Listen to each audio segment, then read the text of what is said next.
एक कंपनी जिसे दुनिया के सबसे बड़े गोल्ड प्रोसेसर में से एक माना जाता था, एक कंपनी जिसमें LIC जैसे बड़े इंस्टीट्यूशन ने पैसे लगाए थे, और एक कंपनी जिसका नाम सालों तक इन्वेस्टर्स के लिए भरोसे का प्रतीक माना गया था। लेकिन अचानक सेबी ने ऐसे आरोप लगाए कि पूरा स्टॉक मार्केट हिल गया। क्या राजेश एक्सपोर्ट्स ने सच में 15 लाख करोड़ की रेवेन्यू को गलत तरीके से दिखाया? क्या इन्वेस्टर्स को गुमराह किया गया? और क्या सबसे बड़ा सवाल LIC और आम इन्वेस्टर्स का क्या होगा? आज की वीडियो में हम राजेश एक्सपोर्ट्स कंट्रोवर्सी की पूरी कहानी समझेंगे। राजेश एक्सपोर्ट्स भारत की सबसे बड़ी गोल्ड रिफाइनिंग और ज्वेलरी एक्सपोर्ट्स कंपनी में से एक मानी जाती है। कंपनी का business gold refining, jewellery manufacturing और एक्सपोर्ट्स से जुड़ा हुआ है। कई सालों तक राजेश एक्सपोर्ट्स को एक एस्टैब्लिश्ड बिजनेस के रूप में देखा गया।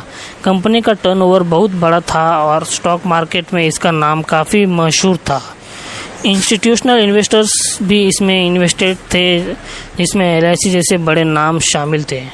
लेकिन पीछे कुछ दिनों में कंपनी हेडलाइंस में अपने बिजनेस के लिए नहीं, बल्कि एक इलीगल फाइनेंशियल इरेगुलेटरी के लिए आई।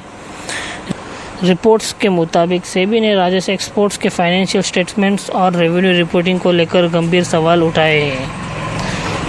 सबसे ज़्यादा चर्चा 15 लाख करोड़ की इलीगेशन रेवेन्यू मिस रिप्रेजेंटेशन को लेकर हुई। रेगुलेटर्स का कहना है कि कुछ ट्रांजैक्शन और रेवेन्यू फिगर्स को लेकर स्पष्टता की कमी थी। सेबी ने मामले में कंपनी मैनेजमेंट और संबंधित व्यक्तियों से सवाल मांगा।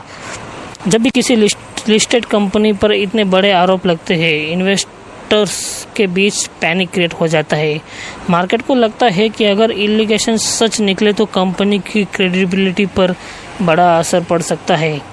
इसी वजह से राजेश एक्सपोर्ट्स के शेयर्स में तेज़ी से गिरावट दिखी गई। सेबी के एलिगेशन सामने आने के बाद राजेश एक्सपोर्ट्स का स्टॉक प्रेशर में आ गया। रिपोर्ट्स के अनुसार शेयर लोअर सर्किट तक पहुंचना गया और इन्वेस्टर्स ने तेज़ी से सेलिंग शुरू कर दी। स्टॉक मार्केट में ट्रस्ट सबसे बड़ी चीज़ होती है। जब किसी कंपनी के अकाउंट्स या रेवेन्यू फिगर्स पर सवाल उठे हैं तो मार्केट तुरंत रिएक्शन देती है। यानी राजेश एक्सपोर्ट्स के केस में भी दिखने को मिला। कई रिटेल इन्वेस्टर्स को भारी नुकसान उठाना पड़ा और सोशल मीडिया पर भी केस की चर्चा बढ़ गई है। सबसे ज़्यादा ध्यान खींचने वाली बात थी LIC की होल्डिंग।